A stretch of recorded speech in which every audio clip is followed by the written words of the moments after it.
You're watching 12 WKRC TV, a new generation of news. 12 Newsmakers starts now. Good morning and welcome to Newsmakers. During the past week, the community has been watching closely developments around the comments made by Cincinnati Police Chief Tom Streicher. During a training session at the Police Academy, Chief Streicher was role-playing a situation and used what is now referred to euphemistically as the N-word. Sergeant Andre Smith, who was in the class, found the chief's use of the word offensive and filed a formal complaint. After a series of meetings and hearings, City Manager John Shirey ruled on Thursday that Chief Streicher, who had already apologized, would be required to undergo documented counseling, which, as far as I understand it, means that his discussions with his boss, Safety Director Kent Ryan, would be noted formally in the chief's record. Chief Streicher will join me in the second half of the program to talk about the specifics of his situation. But first, I thought this might be a good time to talk about what is commonly referred to as diversity training. What is it? What can it realistically accomplish? What are the implications for those who participate? I am joined this morning by two people who provide diversity training. Eric Ellis is the president of Integrity Development. His company does a wide range of management consulting, including team building and diversity training. Chris Jarman is the program director for the NCCJ, the National Conference for Community and Justice. NCCJ is a not-for-profit human relations organization that provides many services to area companies and organizations, including diversity training. The NCCJ, by the way, was the organization that worked with the Cincinnati Reds and Marge Schott on organizational and diversity issues. Welcome to Newsmakers. And Chris, we could talk about that some other time, but not this morning. Okay. Eric, when a company, an organization calls you and says, we're interested in diversity training, in your mind, what is that? What is diversity training for you as you approach it? Well, diversity training is a tool that can be used to help organizations really educate their people to understand the unique differences that people bring to the workplace and ultimately to be able to work more effectively together in order to meet the bottom line objectives of the company. And if you go into a company and you've been employed, you've been hired to do diversity training, what do you tell them? What will they come out the other end with? What's the goal? Well, one of the things that we first want to do is to understand sort of why they want to participate in diversity training and then understand more about their culture. We don't believe that you can take a cookie-cutter approach and try to provide the same education everywhere. You need to understand what are the unique people issues that exist and opportunities that exist within that organization. And then understanding that, really developing something that will enable them to have some open dialogue around how do we work effectively together given the fact that people are different. Chris, if your organization is called the same question, what's your approach? Similar? Very similar, and I think I would also add the popular probably notion of diversity training per se, going through some sessions, is a piece of the process. And so folks are just looking for, oh, we want 8 hours for all of our employees. We would really hesitate about doing that because it is, as Eric said, you have to get to know the culture, to spend some time, what really is going on here. Typically, we get called because somebody said something. There's a potential lawsuit. There's some problem, so and they want to fix it. Problem or crisis, right? Okay. And they see this as a quick fix. And our approach is that's not what we're about. It has to be long term to really create, as we find out what the culture is about, probably some cultural change that will support all of those people who are different. Give me an example. I mean, you don't have to name names about a specific company or specific. When you say cultural change, what's that mean concretely? How would that change the experience of working in that place? The culture, and we do a whole section on that.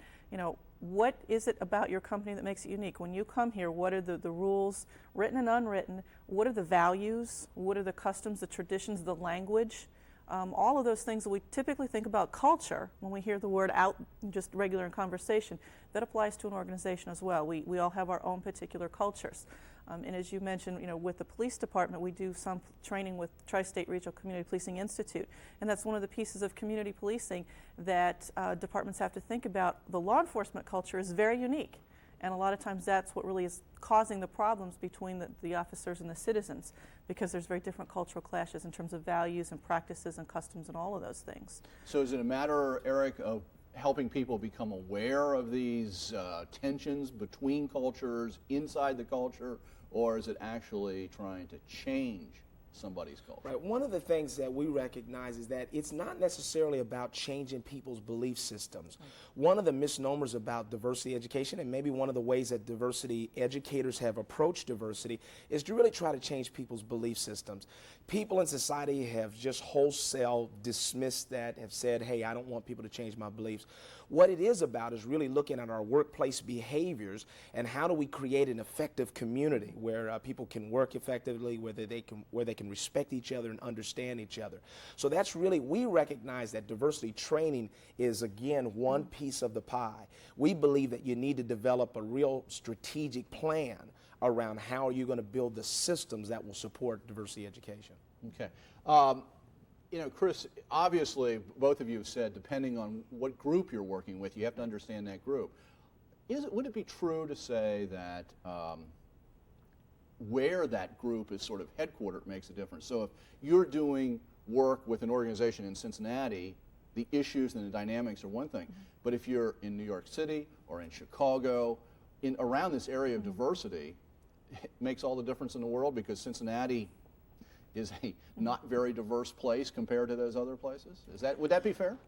What's What's amazing about diversity education is that if you really set it up and manage it in the right way, some of the richest discussions I've ever had have been like in Georgetown, Kentucky, where you have a small, almost farming community where people are willing to be honest. If you really set up the right environment, people will be honest, they'll be open, and they'll grow and learn. And so I've found some real openness. Right, and I think for our organization being national, in talking with other colleagues, that we have a basic structure, if you would, and as Eric said, it's not a cookie cutter by any sense of the imagination, but what are some of the basic philosophies, again, looking at our corporate culture, you know, and what it is that we believe in. We all try to do the same things and having conversations that they play out in very different ways, but you're, again, going after the same kind of rich dialogue, really, and I think that's a key, that when you do diversity training, it's not about coming in and saying, okay, tell me what I'm supposed to think, and I'll sit here and take it in, but really getting people to engage in dialogue and understanding that they need to do that because they're going to be there long after we're gone. Well, you know, both of you are talking about rich dialogue, honest discussion, et cetera, but then we come to the issue of words. And that's the immediate flashpoint for this situation that has happened inside the police department. Yes. I got to tell you that I find this ironic sometimes that certain words seem to be totally off limits. And so the N word, yet last Saturday night, sitting at the Playhouse in the Park in the play Spunk, an all-black cast, black author, the N word was used twice, a significant number of African Americans in the audience. As far as I could tell, no reaction to that specific word, and certainly warm respect for the play was well received by everybody. So words are always in context. Right. What would you say to people about, gee, what about this N-word? Can it ever be used? Right. I think that there is so much negative history around the N-word that we have to just be aware of that. There's a concept that we talk about called in-group privilege. A lot of times, based upon people being a part of a group, there are some privileges that they have around being able to use language in describing each other. I've worked with whites in small towns that will refer to themselves as rednecks, but you let me try doing that, and then you'll have kind of a fight on your hands.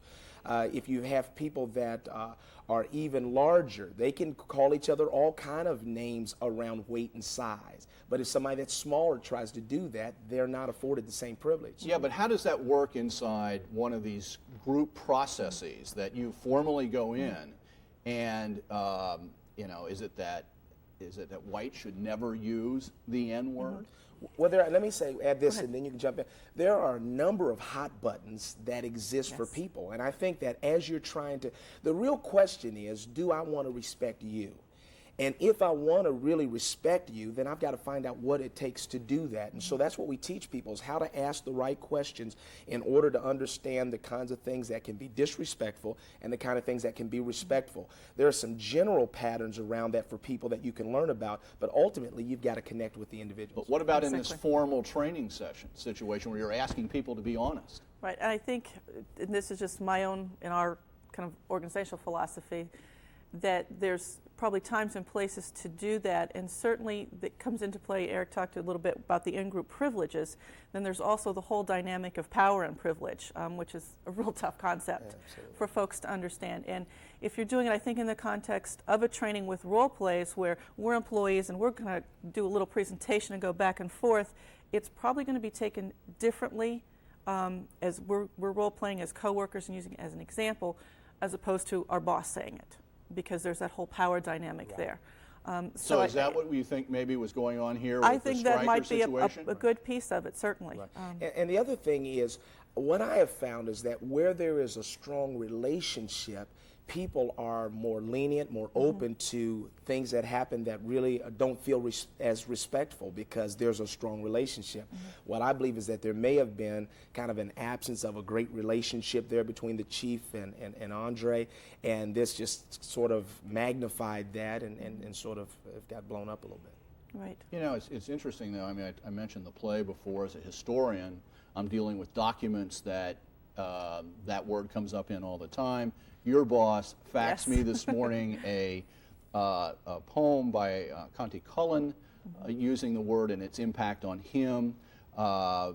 Yet, I tell you, I'd be hesitant to even, I rewrote the open to this, I'd be hesitant to even use the word or write the word, and yet here we are, we all know each other, we've worked with each other in other situations. Absolutely. Right. What is the, I mean, does this in fact have a dampening effect of being able to be honest? There's no question about it. What it does is it really typifies the undercurrent of problems that we still have in our society. And no matter what we try to say to try to explain away and say we should be over these things, we should be past them, there's still an undercurrent of real problems and struggles around privilege and power.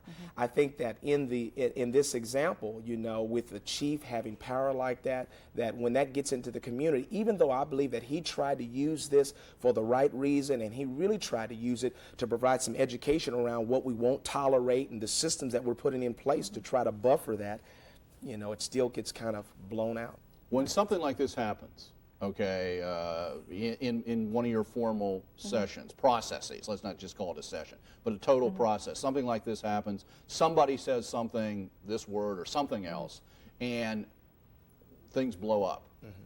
What happens then? What do you do? How do you recover? Right. What would you say in this statement? What would you say to the chief?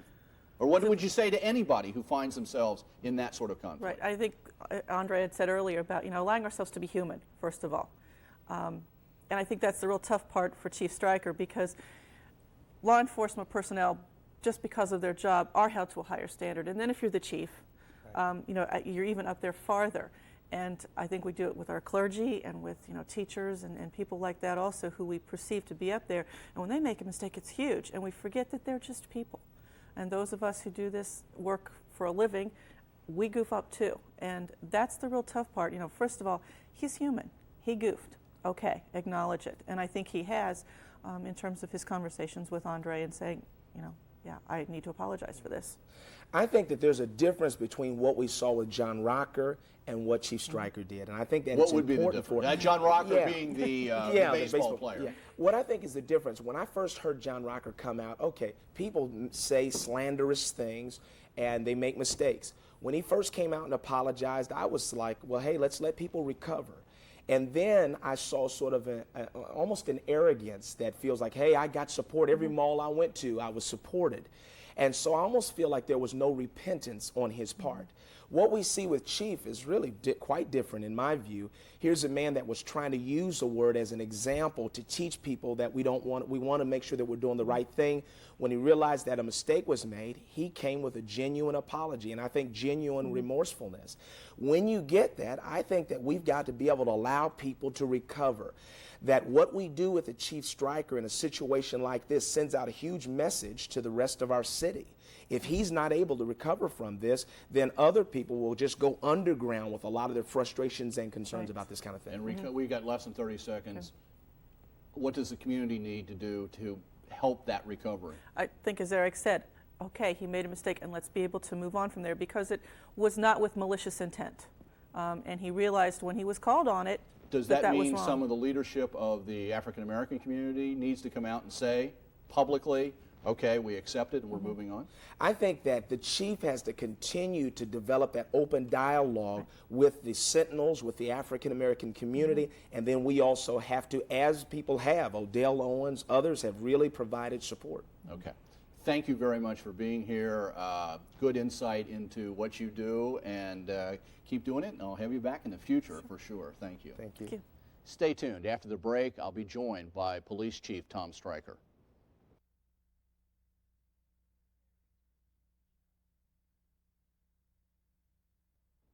Welcome back. I am now joined by Cincinnati Police Chief Tom Streicher, the man who has been at the center of the storm the past couple of weeks. Tom, welcome back to Newsmakers. Thank you, Dan. The session where all of this started, what were you actually doing? What were you trying to do? What was the purpose of that session? Well, the training session, it's for in-service management training for our supervisors, mid-level supervisors, the role that I expect them to play inside the police division. We got to a portion of a 2-hour lesson that dealt with some really tough issues for us. Integrity, which is always a big question for any organization, and particularly the police division, integrity in race and race relations. And that's the point I was trying to address in comparing an old process the police division had where we simply looked at a condition such as I described, where I portrayed myself as an officer who engaged in improper conduct using an inappropriate Okay, you were term. role-playing. Right, role-playing. You were consciously, and everybody knew this was a role-playing situation. And Absolutely. what was the role you were playing? I was playing the part of the bad guy or the police officer that chooses to engage in some type of inappropriate conduct. And in this case, it was confronting an African American citizen and using a very, very harsh term. And the officer himself, I was portraying him as a citizen, African American citizen, who was the victim or recipient of that inappropriate conduct. And you were saying that this was part of a new process. If that occurred today, right? If a police officer called somebody a name that Right. used the N-word, what would have happened in the past? What, under your administration, do you want to happen now? In the past, that complaint would have been investigated by a supervisor, and as I set it up, it was a one-on-one situation, no independent witnesses. Under the old system, if an officer chose to, he could hide within the system and simply deny it. So there would be an accusation denial, no independent witness. The police division would simply tell a person, sorry, there's nothing we can do. We can't believe you, can't believe him. We don't know what the truth is. Under the new system now, a citizen in these circumstances is invited to come into the police station, sit across from each other like you and I are right now with a supervisor present. That citizen has the opportunity to tell our officer, when you said this or when you did this, I was insulted, felt that I was degraded, whatever, because of what you said, what you did. This is how you made me feel. Don't do this to me, or that's why I'm angry at you. Now, that doesn't guarantee that an officer still can't hide behind the accusation denial. He could still sit there and say, I didn't do that. I like to believe that our officers are upfront and honest, but there's a chance that it could occur. The thing that's important here is if it does occur, you know the truth about what occurred. I know the truth about what occurred. If I'm the officer that did that, it's like for me looking in a mirror. I can't fool the person in the mirror, and I definitely know something occurred here that should not have occurred. I'm feeling probably some anxiety. I'm very uncomfortable. There's a degree of discomfort there that, in my opinion, leads to a deterrent effect for our officers. And in fact, saying to them, if you treat somebody in an inappropriate fashion, if you use that word, you may have to confront that person from a supervisor and say why you did or you didn't do that, or try to sit there and lie out of it when you know that that person knows it's the truth and you know it's the truth. So we think it has a very positive deterrent effect. And is that now the policy? That is now the policy. That's what's in effect? Yes, sir. That's what's in effect. And that's what I promised when I became police chief, is to open up the doors of the police division, invite people to come in, help us improve. You know, when this incident took place, the role-playing incident took place, and Sergeant Smith took offense at that. My understanding is he filed a formal complaint. Right.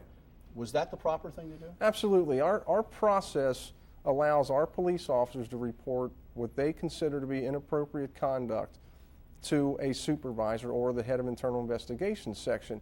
If the conduct or the person that you're complaining about happens to be your supervisor or a higher ranking officer, obviously I am than Sergeant Smith, he has the ability to go around me to the safety director and report that through an interdepartment correspondence sheet, which is what he did, and I wholeheartedly support his actions. He did exactly what the police division says you should do. He took the right course of action. Because of that, I realized that he was offended, and I realized that my method of delivering the message was offensive. When you left the training session that day, did you realize he was offended? I didn't know it for 8 days. Okay. It was not brought, in fact, my understanding is he complained. What would have 8 happened days. if he had come directly to you and said, Chief, you and I got to sit down and talk? I would have taken him wherever he wanted to go, sat down with him, allow him to present his message to me. I would have definitely I would have apologized. I have apologized to him. I would have felt terrible about it. I would have went back into the class and told the class that I was offensive to Sergeant Smith, apologized to all them, and I would have gone and reported to the safety director. Given what's happened now and the way this has played out, does this mean in the future that in police training situations, the N-word cannot be used for training?